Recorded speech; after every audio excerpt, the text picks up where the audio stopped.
Hello, इस video में हम जानेंगे बीपीएससी टीचर रिक्रूटमेंट एग्जामिनेशन 2.0 की तैयारी आप कैसे करेंगे अगर आप पीजीटी बॉटनी से हैं। तो इस वीडियो में हम बात करेंगे सिर्फ पीजीटी बॉटनी के लिए, और जो हमारा नेक्स्ट वीडियो होगा वो पीजीटी जूलॉजी पर आधारित होगा। फिलहाल इस वीडियो में हम पीजीटी बॉटनी के 11th एनसीईआरटी से हम लिए हैं, और ये 11th एनसीईआरटी पर आधारित है। जो बीपीएससी हुआ एग्जाम पीजीटी बॉटनी का, उसको आधार बना के प्लस एनसीईआरटी 11th को आधार बना के हम ये वीडियोज आपके पास ला रहे हैं। निश्चित तौर पर इस वीडियो का एनालिसिस आपको बेनिफिट देगा, आपकी तैयारी में धार देने का काम करेगा। तो देखिए कहाँ से सवाल अराइज हुआ इस बीपीएससी पीजीटी में, उसकी भी हम चर्चा करेंगे। साथ ही साथ कितनी संभावना है कि किस चैप्टर से कितने क्वेश्चंस आएंगे, और आपको प्रश्न कैसे समझना है, एनसीईआरटी को कैसे रीड करना है, कहाँ से सवाल को पढ़ना है, इन चीज़ों पर हम लोग बारीकी से इस वीडियो में जानेंगे। तो आप बने रहे इस वीडियो को। पहली बार हमारे चैनल पर आए तो चैनल को सब्सक्राइब करें, लाइक करें और कमेंट्स भी करें। देखिए आपकी पीजीटी बॉटनी में 11th क्लास में जो पहला चैप्टर है diversity in the living world, ये diversity in the living world में जो 4 चैप्टर है, the living world, biological classification, plant kingdom में एनिमल किंगडम। तो एनिमल किंगडम तो जूलॉजी में चले जाएंगे तो प्लांट किंगडम बच जाएंगे। तो इसमें 3 चैप्टर्स हैं। ये 3 चैप्टर में जो इस बार जो बीपीएससी पीजीटी हुआ उसमें द लिविंग वर्ल्ड से सवाल जो है वो नहीं आया है। उसके बाद बायोलॉजिकल क्लासिफिकेशन से भी सवाल जो है वह नहीं आया है।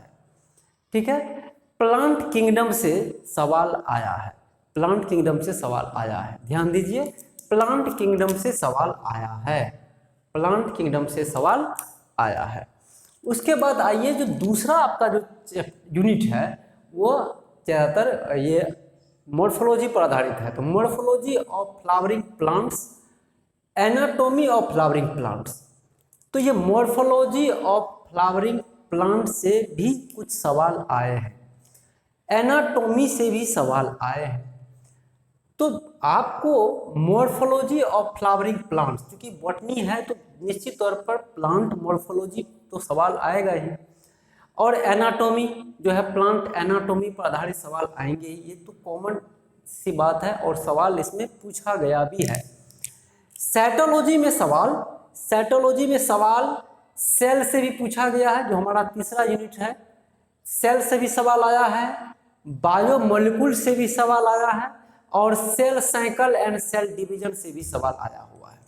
तो आप जब प्रिपरेशन करेंगे तो ये साइटोलॉजी पर खासा आप ध्यान रखेंगे, और मॉर्फोलॉजी और एनाटॉमी पर भी आप खासा ध्यान रखेंगे। हम इस बीपीएससी के एनालिसिस पर आधार हम बोल रहे हैं।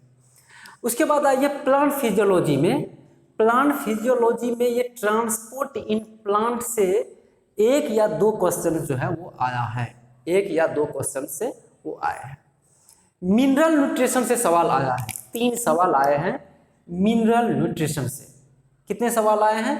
3 सवाल आए हैं। ठीक है, 3 सवाल आए हैं मिनरल न्यूट्रिशन से। उसके बाद फोटोसिंथेसिस इन हायर प्लांट से सवाल नहीं, फोटोसिंथेसिस इन हायर प्लांट से सवाल नहीं आया है। उसके बाद रेस्पिरेशन से सवाल आए हैं, ये रेस्पिरेशन से सवाल आया है, और प्लांट ग्रोथ एंड डेवलपमेंट से भी सवाल आया है। तो कुल मिला के सवाल जो है 11th से, अभी हम 12th की बात हम नहीं कर रहे, 12th एनसीईआरटी का हम लोग नेक्स्ट वीडियो में हम लोग बात करेंगे। तो plant growth and development, respiration से इसमें सवाल आया हुआ है, फोटोसिंथेसिस से सवाल जो है आया है, लेकिन वो हाई स्कूल वाला में आया है, तो इससे सवाल आया है। मिनरल न्यूट्रिशन से 3 सवाल आए हैं, ट्रांसपोर्ट से आए हैं। उसके बाद इससे तो सवाल है। उसके बाद ये मॉर्फोलॉजी एनाटॉमी से, प्लांट किंगडम से सवाल आए हैं। बायोलॉजिकल से जो यूकैरियोट्स में ये बायोलॉजिकल क्लासिफिकेशन में जैसे कि हम लोग पढ़ते हैं अलगी, प्रोटिस्टा, फंजाई, ये यहाँ पे फंजाई से सवाल आया हुआ है। एक सवाल फंजाई से आया हुआ है बायोलॉजिकल क्लासिफिकेशन में। तो कहने का मीन्स ये हुआ कि बायोलॉजिकल क्लासिफिकेशन सवाल आए हैं, प्लांट किंगडम से, मॉर्फोलॉजी, ये तो कुल मिला के हम देख पा रहे हैं कि ओवरऑल जो 11th के जो एनसीईआरटी में जो भी चैप्टर्स दिए हुए हैं उनमें से सवाल आया है। इन चीज़ों को हम बताना चाह रहे थे।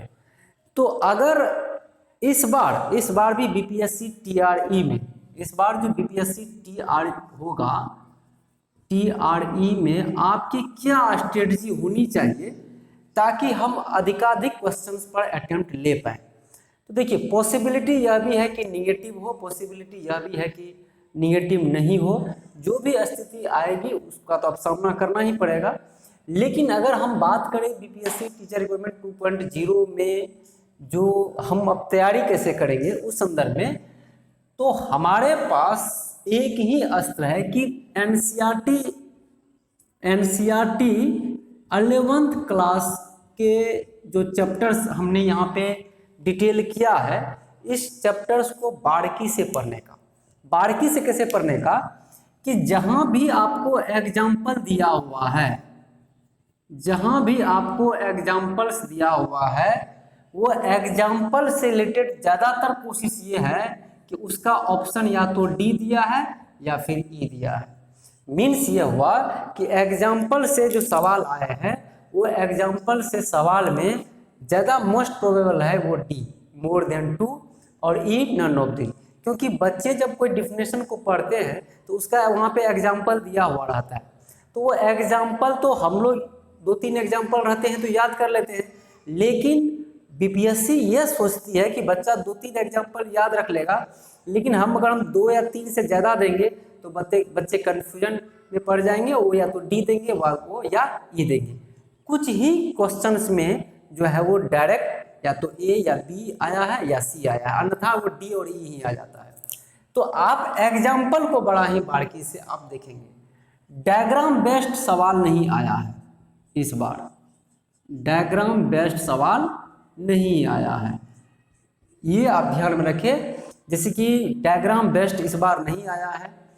उसके बाद जो छोटी छोटी सवाल हैं, डायरेक्ट सवाल, वो भी आए हैं एकदम डायरेक्ट सवाल। जैसे दैट मीन्स कि सेल डिवीजन से एनाफेज का सवाल आया था। उसके बाद जो है ये हाइलम से सवाल आया हुआ था। तो डायरेक्ट सवाल भी आए हैं।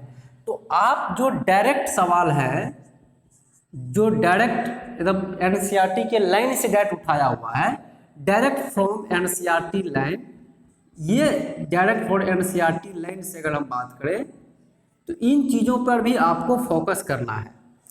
स्टेटमेंट करेक्ट और इनकरेक्ट से 2 या 3 सवाल आए हैं। स्टेटमेंट्स 2 या 3 से सवाल आए हैं। तो आप स्टेटमेंट्स में आपको करेक्ट और इनकरेक्ट का ध्यान रखना पड़ेगा।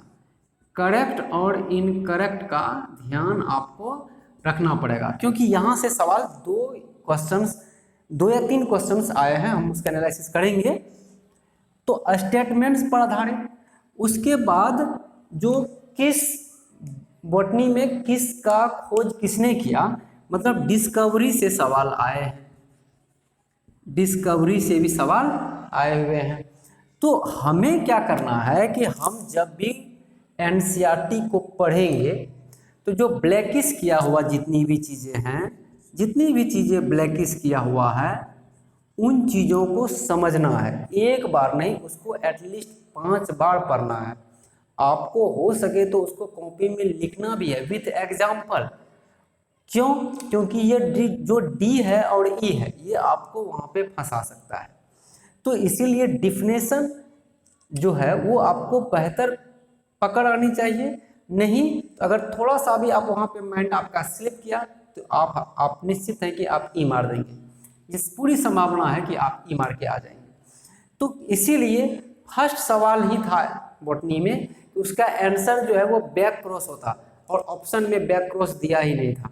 तो दैट मीन्स कि आपको लगेगा कि भैया हम तो पढ़े हैं, आपको ये चीज़ें लगना चाहिए, और ऑप्शन में वो नहीं है, तो फिर आप मिस कर देंगे। इसीलिए कि जितने भी ब्लैकिश हैं, डिस्कवरीज हैं, स्टेटमेंट्स, कोई चीज़ें करेक्ट इनकरेक्ट के डायरेक्ट फ्रॉम एनसीईआरटी लाइन से भी आए हैं, डायग्राम बेस्ड सवाल नहीं आए हैं, एग्जाम्पल से सवाल आए हैं, तो आप इन चीज़ों पर ज़्यादा फोकस्ड हो, और जो सबसे ज़्यादा फोकस ये हो कि आप उस बुक्स को जो पहली दफ़ा आप रीडिंग कीजिए कम से कम 5 बार, और जो रीड करते हैं उसको आप राइटिंग कीजिए, उसको लिखिए भी, और फिर वहीं से आप स्टेटमेंट्स को बनाइए कि क्या क्या पॉसिबिलिटी है कि वो बीपीएससी उस जो स्टेटमेंट्स को, आपके पास जो फैक्ट्स आया है एनसीईआरटी से, उसको किस तरह से वो अलग अलग फ्रेम में आपसे पूछ सकता है। तो इस लिहाज से होगा क्या कि आपकी तैयारी में डेप्थ आएगी, अन्यथा आपको बीपीएससी जो है उल्टे पाँव जो है वापस करा देगी। इसलिए आप ध्यान रखें, जब आप तैयारी करेंगे तो इस तरीके से आप तैयारी करें कि पूरे चैप्टर्स को पहले आप देख लेंगे बारीकी से। पूरे चैप्टर्स को देख लेने के बाद आप एकदम अभी से भीड़ जाइए, आप एक एक चैप्टर्स को अभी से आप मेहनत कीजिए। जहाँ भी दिक्कतें आएगी, हमारा क्लास बीपीएससी टीचर रिक्वायरमेंट 2.0 पर रेगुलर उपलब्ध रहेगा, तो आप इन चीज़ों को बारीकी से देखते चले जाइए, तो आप पाएंगे, आप क्या पाएंगे कि आप एक ही चैप्टर से तैयारी कीजिए। ये द लिविंग वर्ल्ड में ज़्यादा सवाल नहीं आपके अभी इसमें नहीं पूछा है, आने वाला हो सकता है कि उसमें पूछ डालें, तो उनको आप स्टार्ट कीजिए, और जैसा जैसा हम आपको बोलते जाएंगे कि इस चैप्टर से फिर आगे की हम और भी चीज़ें बताएंगे, जैसे कि एनसीईआरटी को कैसे रीड किया जाए, हमारा वो वीडियोज भी रहेगा। उसके बाद इन सब जब एनसीईआरटी 11th और 12th को आप पढ़ लेंगे, तो भी हम आपको कुछ बुक्स कुछ रिकमेंडेड करेंगे कि वो बुक से भी आप प्रिपरेशन कर सकते हैं। पीजीटी केंद्रीय नवोदय विद्यालय या यूपी या फिर राजस्थान मध्य प्रदेश में जो बहाली हुई है, तो उसका क्या एनालिसिस है, उस पर भी हम लोग डिस्कस करेंगे। किस बुक से भी पीजीटी की तैयारी की जा सके, क्या वीएस एनवीएस में भी, तो उसकी भी हम लोग चर्चा करेंगे। लेकिन चूंकि बीपीएससी टीआरई 2.0 हमारा फोकस्ड है, तो ये एनसीईआरटी से सवाल ज़्यादातर सवाल आए हैं। महज 10% क्वेश्चन जो होंगे वो बीएससी या एमएससी को टच किया है, अन्यथा सारे क्वेश्चन जो है वो 11th और 12th पर थे, लेकिन डी और ई ने बच्चों को उलझाया है। तो आपको कंसेप्ट पर ज़्यादा फोकस करना है। अगर कंसेप्ट आपका क्लियर रहेगा, आप जो उस बुक्स को पढ़ेंगे, जोर जोर से पढ़ेंगे, उसके एग्जाम्पल्स डेफिनेशन को याद रखेंगे, तो फिर आपको बीपीएससी ज़्यादा छकाएगा नहीं। अन्यथा याद रखें, आपकी बहादुरी बीपीएससी एग्जामिनेशन हॉल में वहाँ पे खत्म हो जाएगी, क्योंकि डी और ई जो है आपको उलझाएगा। क्योंकि जो ऑप्शंस आपको लगेगा कि ये होना चाहिए वो होगा नहीं, या फिर जो डेफिनेशन पढ़ के जाएंगे वो ऑप्शन में ही नहीं रहेगा, तो फिर आप कन्फ्यूजन के शिकार होंगे। तो आप कन्फ्यूजन से बचने का एक ही उपाय है कि आप एनसीईआरटी की जो भी लाइन को पढ़ेंगे उसको एब्जॉर्ब करेंगे, अच्छे से समझेंगे, उसके बाद उसके एग्जाम्पल्स को जाएंगे, तब उसके बाद उसको लिखेंगे, अन्यथा आप शिकार हो जाएंगे। तो इस वीडियो में हम इतना ही रखेंगे। अगला जो वीडियो होगा वो हमारा एनसीईआरटी 12th का भी हम लोग डिस्कस करेंगे, किस चैप्टर से आया है, किस चैप्टर से नहीं आया है। उसके बाद हम जूलॉजी पीजीटी जूलॉजी की भी बात करेंगे 11th और 12th का।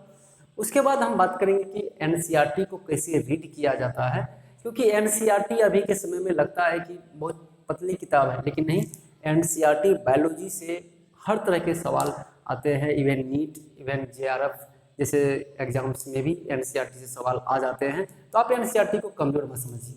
तो मिलते हैं नेक्स्ट वीडियो में, तब तक के लिए आप लोग इस वीडियो को देखें, फ़ायदा उठाएं।